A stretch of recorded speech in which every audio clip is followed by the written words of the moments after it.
그러니까 아현 2구역은 분양가 상한제 적용할 때요. 첫 받다 맞은 데예요.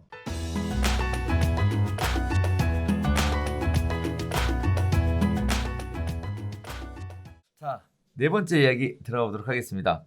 강남이요. 강북 재건축도 후분양하겠다라는 내용들이 가시화되고 있는데요. 강남권에서 시작한 후분양 바람이 강북권으로 번지고 있습니다. 강북 재건축 단지 중 처음으로 후분양을 결정한 단지 아현 2구역이 나왔는데요.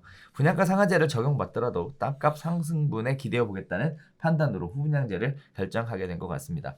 공정률 80% 이상을 적용된 상태에서 후분양을 하게 되면 HUG의 고분양가 통제를 피할 수 있기 때문에 또 정권이 바뀌면 상황도 변할 수 있을 거다라는 기대감을 가지고 후분양으로 전환하게 되는 모습을 보여주고 있는데요. 일단 후분양제도 확산에 따라서 실수요자분들이 어떻게 해야 되는지에 대한 얘기들은 있고요. 또 재개발 재건축 사업 결국 후분양으로 갈 수밖에 없는 조건을 갖고 있잖아요. 이런 부분들에 대한 얘기가 참 많이 나오고 있는데, 자, 일단 정상적 시장의 반응 자체는 정책에 따라서 정상적으로 작동을 하고 있는 거는 같다라는 생각이 있고, 우리도 수차례 이거 다뤘었잖아요. 네, 그래서 이렇게 후분양으로 전환되고 있는데 뭐 당연한 거겠죠, 수순 자체는. 그러니까 이거 이제 사례별로 좀 놓고 얘기를 해야 돼요. 그러니까 아현 2구역은 분양가 상한제 확대 적용할 때요. 네. 11, 6대 첫 받다 맞은 데예요. 음, 그러니까 나중에 지정된 데가 아니에요. 12, 16대 엄청 늘어났잖아요. 그때 그렇죠. 맞은 데가 아니라 마포구 아현동은 첫 받다 맞았어요. 왜 그랬냐면 일반 분양이 30개 정도밖에 없어요. 그러니까 별로 분양 개수가 많은 단지가 아닌데 얘가 착공해놓고 분양 안 하니까 니네 나중에 입주하고 나서 준공후 분양하든 분양가 높이려고 하는구나 생각했는지 니네 어차피 허그랑 협의해서 선분양 안 할 것 같아. 그러니까 그냥 선분양 여의도 이런 데랑 맞물려서 같이 때린 거예요. 여기는 그래서 할 수 있는 카드가 뭐냐면 그 당시에 때렸기 때문에 4월까지 이후에 6개월 안에 분양을 갈지 맞아, 말지만 맞아. 선택하면 됐던 데예요. 근데 여기는 일반 분양이 얼마 안 많으니까 그냥 선분양으로 갈 수도 있을 거라고 생각을 했는데 일단 조합에서 내부적으로는 후분양을 확정했대요. 예. 대략 뭐 얼마 정도 차이가 난대요. 세대당 분양 수입이. 그게 여기는 일반 분양이 거의 없이 조합원들이 자체적으로 돈으로 짓는 사업장이에요. 그거에서 마이너스가 더 나면 추가 부담금 더 걷는 거고 플러스가 나면 더 좀 그 개수가 적으니까 그런 건지 모르겠지만 밀방 분양이 거의 없으니까 별로 없으니까 이제 리스크가 크지 일단 않네요. 그런 판단으로 일단 결정을 한 거고요. 사실 문제는 이제 이게 하나의 사례지만 서울시나 국토부나 TF에서 얘기했던 거, TF 만들어서 지금 이렇게 이주 철거하면서 분양 나서려고 하는 데들 우리가 빨리빨리 협조해서 분양가 상한제 적용 안 됐고 분양하게끔 하겠다 이런 포지션으로 자꾸 언론 플레이도 하고 실제 도우려고 그렇게 하는 것 같기도 하지만 그러니까요. 네. 돈을 내야 되는 민간의 조합들은 돈을 내야 되는 조합원들의 생각은 다르단 말이에요. 100원, 200원 실제 이제 정비 사업을 하다 보면 돈에 대한 문제 되게 민감하거든요. 그건 결국 누가 내줄 사람이 없으면 우리가 내야 되는 거니까. 보통 이제 정비 사업에서 종교 부지랑 갈등이 많아요. 교회가 우리 자리 옮기는데 얼마 보상해줘.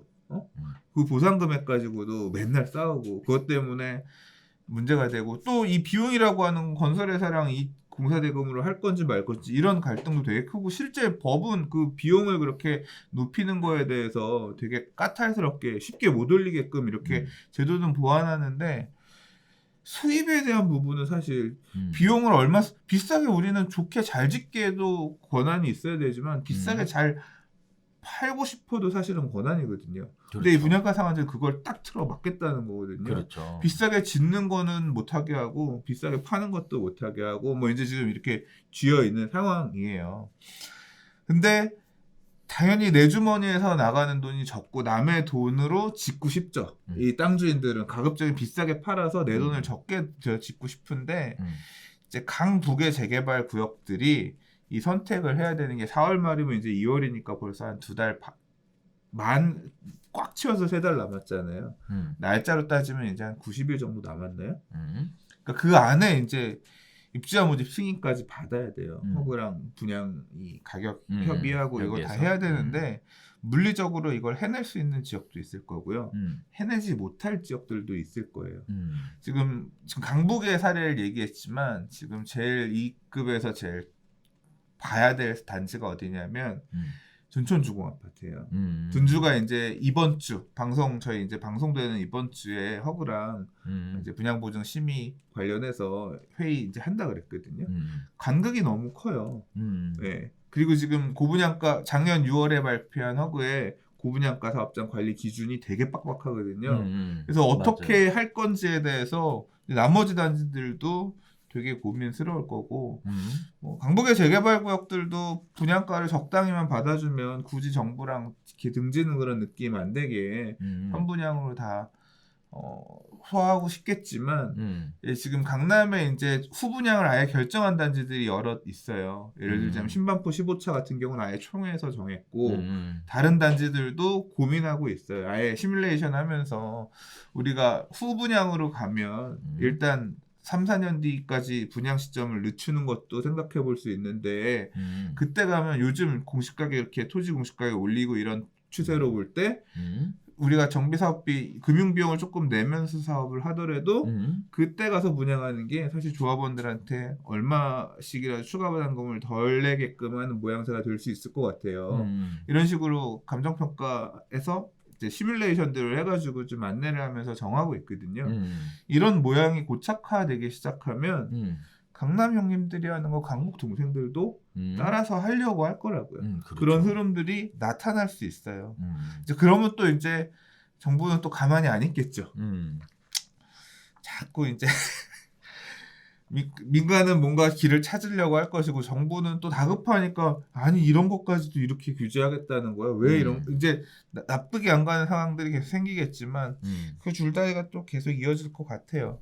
근데 지금 둔주 기다리셨던 분들도 막 주요 지역들 기다리셨던 분들 결국은 청약 못하고 지금 계속 기다리는 상황 되는 거잖아요.